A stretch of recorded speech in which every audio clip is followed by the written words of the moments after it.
Hey guys, what's going on? Welcome back to another Division 2 video. So I wanted to show you guys a couple unique build setups that will make farming out in the open world fairly easy. These builds will work extremely well, and each of them will cater to a different type of playstyle. The first build will be a very powerful skill damage build that harnesses the power of the waveform holster to deal out heavy skill damage. This build truly makes farming extremely easy. And for the second build, well, let's let this one be a surprise. This build deals out a crazy amount of damage, and it can make legendary missions a lot easier. It's also a great build to use for Dark Zone PvP because it absolutely shreds players. Just wait till you see the gameplay footage. So before we get started, stick around till the end of the video if you'd like to see some gameplay footage of these builds in action, especially the second build. Now, without further ado, let's get started.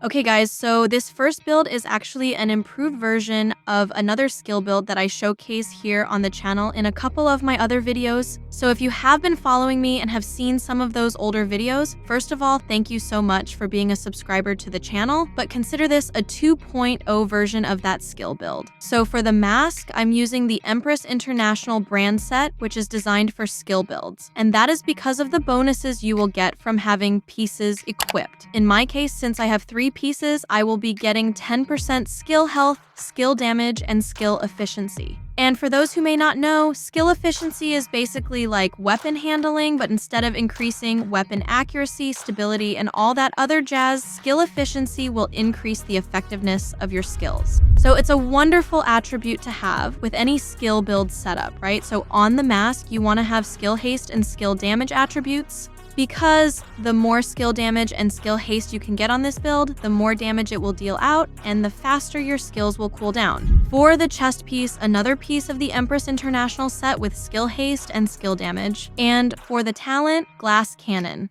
Glass Cannon will amplify all damage you deal by 25%. However, the downside is that you take 50% amplified damage. But don't be too worried about this as you will be safe in cover for the most part. But you will, however, need to periodically fire your weapon, and I'll explain why in just a sec, but your skills will be doing most of the killing. For the backpack, I'm rocking Hana Yu, and since I have 2 pieces of this brand set, I'll be getting both 10% skill haste and skill damage, which is excellent for this setup. Now, this is a named Hana Yu backpack, so it comes with the talent Perfect Combined Arms. So with this talent active, shooting an enemy will increase total skill damage by 30% for 3 seconds. This is why I said you may have to occasionally peer out of cover to shoot the enemy to activate this talent. And even though you only get the 30% skill damage increase for 3 seconds, every time you hit an enemy with your weapon, it will refresh the timer. So that, in a sense, counteracts the extremely short 3-second duration, so to speak, right?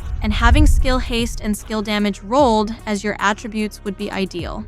For the gloves, Empress International with skill haste and skill damage. And for the knee pads, Hana Yu with skill haste and skill damage. Last but not least, for the holster, the exotic waveform holster will further increase your skill damage thanks to the talent on this holster, Alternating Current. And basically, this talent lets you generate a stack of 3% skill damage on one of your skills every second, capping at 10 stacks. Then, after 10 seconds at the cap, the stacks transfer to your other skill. This process will repeat itself, so you should be getting a nice 30% skill damage increase for your skills, right? And that 30% increased skill damage will cycle between both the striker drone and assault turret, which are the 2 skills that I recommend you use with this build. The turret will protect you from any NPCs that decide to rush you, while your striker drone will seek and destroy while drawing aggro away from you. So this works out very well. For the skill mods on my striker drone, 6.1% duration, 7.6% health, and 5% damage. For the assault turret, 4.8% damage, 8% health, and 7.5% duration. Now, since I'm using the technician specialization mainly for the bonus 10% skill damage, I also get an extra skill tier. So if you decide to use technician, then I recommend rolling skill tier off of one of your gear pieces for either armor or weapon damage. This is actually what I intend to do once I get a better piece. For the primary weapon, I'm using the named test subject assault rifle. This weapon is the perfect fit for this build in my opinion. That is because of the talent Perfectly in Sync. This talent will give you an increased 20% skill damage upon hitting an enemy for a duration of 5 seconds, and using a non-shield skill or by damaging an enemy with a skill will grant you 20% increased weapon damage. And on top of that, damage increases are doubled while both buffs are active at the same time, so this is a really great weapon to have. Okay, so this second build is a very powerful Umbra Initiative DPS build. This build is insanely strong, and it just absolutely melts players in PvP. It's great for PvE as well, and you can even use this build to farm legendary missions. So I'll briefly go over the breakdown of the build, and I'll be showing you guys some PvE and PvP gameplay footage of both these builds at the end. So this is a 4-piece Umbra set up with 1-piece Walker Harris and Contractor's Gloves. For the Walker Harris backpack, I have the Companion talent rolled, and I decided to go with Walker Harris for an additional 5% weapon damage, so it works out. The talent Companion is great because it will give you an increased 15% weapon damage. However, you will need to be within 5 meters of either an ally or a skill. So if you have a skill deployed nearby, you will have this buff activated, as you can see from the cat icon under your status bar. This talent goes well with the Umbra gear set,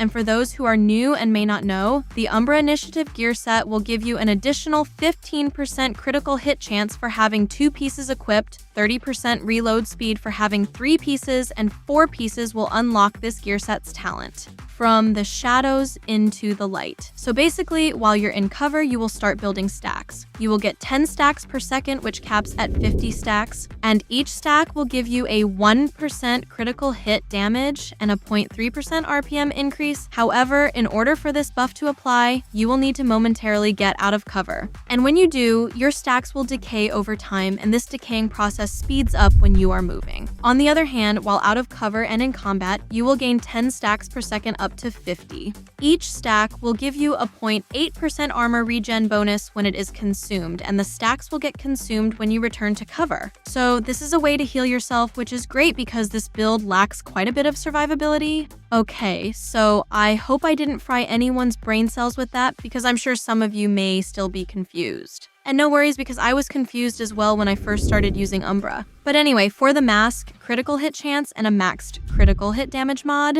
And for the vest, critical hit chance and a maxed crit damage mod as well. Okay, so every gear set has its own chest and backpack talent, and the talent for this Umbra vest will basically increase the stat cap from 50 to 100 and the stat gain from 10 to 20. So the Umbra vest is a great addition for any Umbra build. For the holster, maxed rolled armor and an 11.3% critical hit damage attribute. For the knee pads, maxed weapon damage and a maxed 6% critical hit chance attribute. And for the gloves, I'm using the named Contractor's Gloves. The Contractor's Gloves adds a nice 8% damage to armor, which only increases this build's overall damage. And if you don't have these gloves, then try another piece of Walker Harris because you will be getting a 5% damage to armor increase with that, so just 3% lower compared to the Contractor's Gloves, right? So for the skills, I'm using the Booster Hive and the Decoy. These 2 skills work great if you decide to PvP in the Dark Zone, and they will work great for PvE as well. But you can also swap to the Reviver Hive if you are solo, and I find that the Booster Hive really complements this build as it's like the frosting on the cake, so to speak, right? And for the weapon specialization, I recommend going with Gunner if you are using this build for PvE because Gunner will be giving you a nice armor on kill bonus, but if you decide to use this build for PvP, Technician or Firewall will work great. For the primary weapon, I'm currently using the Eagle Bearer Exotic Assault Rifle, but the St. Elmo's engine is another great option. I also find that the Iron Lung works amazing with this build if you decide to use it to PvP in the Dark Zone, but the choice is yours. For the stats, 58% crit hit chance and 130% critical hit damage. This is Prajna. Thank you so much for watching, and if you have any questions, leave them in the comment section. Also, I'm curious, would you guys rather see gameplay footage first than the build breakdown? Or is this format better where I show you the breakdown first and then the gameplay? Anyway, let me know in the comments section. Keep it cool, keep it classy, and enjoy the gameplay footage. Peace out.